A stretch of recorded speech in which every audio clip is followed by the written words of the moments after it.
Почитувани, СДС и нивниот прв човек, Венко Филипче, во времето кога беа власт, кога стануваше збор за Дуи и посебно за Артан Груби, глумеа дека ништо не знаат за криминалот на партнерите.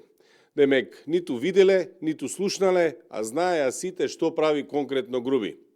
СДС и Филипче сега влегува во филм да зборуваат Дуи нечини или само декларативно се оградуваат од нив. На СДС и Филипче треба да им е јасно дека тоа не е доволно.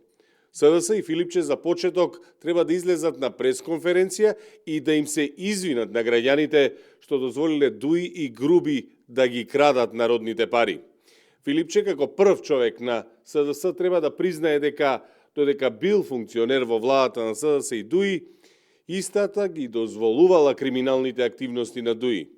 Токму поради ова Филипче треба да помогне на правосудните органи во докажување на криминалот. Бидејќи се претпоставува дека се минимум правно писмени и треба да знаат дека доколку не ги споделат информациите, може да се сметаат и за соучесници. Значи, Филипче и СДС прво треба јавно да се извинат, да се оградат и да помогнат на правосудните органи во докажувањето на криминалните активности на Дуи во период кога беа коалициски партнери.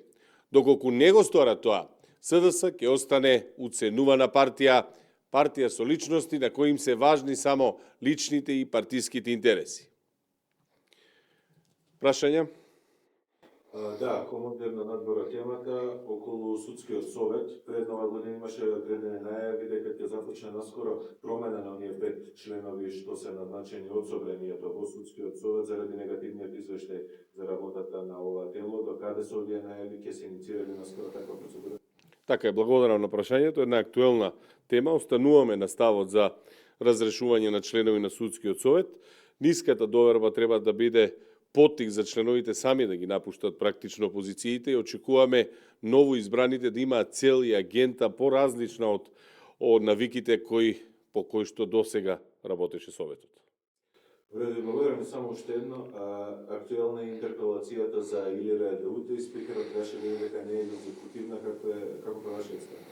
Мислам дека ставот на политичката партија ВМРО-ДПМН се огледува во начинот на гласање на пратеничката група на ВМРО-ДПМН и коалицијата. Јасно изразен нашиот став со позитивното гласање за интерпелација. 61 глас со кој што се бара одговорност за работата е доволно јасно искажан став.